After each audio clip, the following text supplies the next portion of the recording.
Saudara-saudari, adik-adik, Bapak Ibu, para sahabat Tuhan Yesus di Paroki Santo Yosef Medari dan di Stasi Santo Thomas Segan, juga para sahabat Tuhan Yesus dimanapun Anda berada, berkah dalam salam semangat, sehat selalu, tetap berbahagia. Kembali marilah kita belajar ilmu sejati pada hari Senin tanggal 27 Februari tahun 2023, hari biasa pekan pertama Prapaskah. Kita mengawali belajar ilmu sejati dengan berdoa dalam nama Bapa, Putra dan Roh Kudus. Amin. Allah Bapa penyelamat orang berdosa, bukalah hati kami untuk menerima ajaran-Mu. Semoga kami bertobat dari dosa dan memperoleh manfaat dari mati raga kami dengan pengantaran Tuhan kami Yesus Kristus Putra-Mu yang hidup dan berkuasa bersama Dikau dalam persatuan Roh Kudus Allah sepanjang segala masa. Amin. Para sahabat Tuhan Yesus terkasih, kita akan belajar ilmu sejati dari Injil Yesus Kristus menurut Matius bab 25 ayat 31 sampai dengan 46. Yesus berkata kepada murid-muridnya, apabila Anak Manusia datang dalam kemuliaan dan semua malaikat datang bersama-sama dengan Dia, maka Ia akan bersemayam di atas tahta kemuliaannya. Lalu semua bangsa akan dikumpulkan di hadapannya, dan Ia akan memisahkan mereka seorang daripada seorang, sama seperti gembala memisahkan domba dari kambing. Ia akan menempatkan domba-domba di sebelah kanannya dan kambing-kambing di sebelah kirinya. Lalu raja itu akan berkata kepada mereka yang ada di sebelah kanannya, mari hai kamu yang diberkati oleh Bapakku, terimalah kerajaan yang telah disediakan bagimu sejak dunia dijadikan. Sebab ketika aku lapar, kamu memberi aku makan. Ketika aku haus, kamu memberi aku minum. Ketika aku seorang asing, kamu memberi aku tumpangan. Ketika aku telanjang, kamu memberi aku pakaian. Ketika aku sakit, kamu melawat aku. Ketika aku di dalam penjara, kamu mengunjungi aku. Maka orang-orang benar itu akan bertanya kepadanya, Tuhan, bila manakah kami melihat Engkau lapar dan kami memberi Engkau makan, atau haus dan kami memberi Engkau minum? Bila manakah kami melihat Engkau sebagai orang asing dan kami memberi Engkau tumpangan, atau telanjang dan kami memberi Engkau pakaian? Bila manakah kami melihat Engkau sakit atau dalam penjara dan kami mengunjungi Engkau?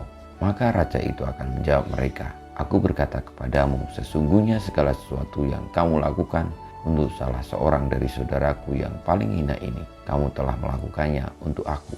Dan ia akan berkata juga kepada mereka yang di sebelah kirinya, nyala dari hadapanku, hai kamu orang-orang terkutuk, nyala ke dalam api yang kekal, yang telah disediakan untuk iblis dan malaikat-malaikatnya. Sebab ketika aku lapar, kamu tidak memberi aku makan. Ketika aku haus, kamu tidak memberi aku minum. Ketika aku orang asing, kamu tidak memberi aku tumpangan. Ketika aku telanjang, kamu tidak memberi aku pakaian. Ketika aku sakit dan dalam penjara, kamu tidak melawat aku. Lalu mereka pun akan bertanya kepadanya, Tuhan, bila manakah kami melihat Engkau lapar, atau haus, atau sebagai orang asing, atau telanjang, atau sakit, atau dalam penjara, dan kami tidak melayani Engkau? Maka ia akan menjawab mereka, aku berkata kepadamu, sesungguhnya segala sesuatu yang tidak kamu lakukan untuk salah seorang dari saudaraku yang paling hina ini, kamu tidak melakukannya juga untuk aku.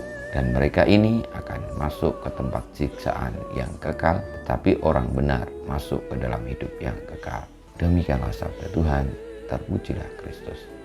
Para sahabat Tuhan Yesus yang terkasih, kiranya jelas sabda Tuhan bahwa siapapun yang melakukan untuk orang-orang yang paling hina, itu berarti melakukan juga untuk Tuhan. Karena Tuhan berkenan kepada orang-orang yang hina, orang-orang yang tersingkir. Marilah pada masa Prapaskah ini kita senantiasa memiliki hati seperti hati Tuhan Yesus, menyadari bahwa Ia hadir di dalam orang-orang yang menderita, orang-orang yang tersingkir. Dengan demikian, ketika hati kita terubah untuk peduli kepada mereka, kita pun tengah melakukannya bagi Tuhan.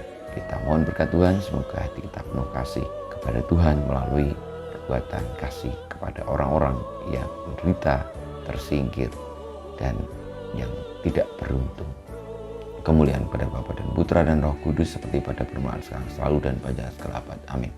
Ya Yesus, jadikanlah hati kami seperti hati-Mu, Tuhan bersamamu dan bersama Roh-Mu kita, semua hidup kita, perjuangan kita untuk memiliki hati seperti hati Yesus, senantiasa dibimbing, dilindungi, diberkati Allah yang Maha Kuasa, Bapa, Putra, dan Roh Kudus. Amin.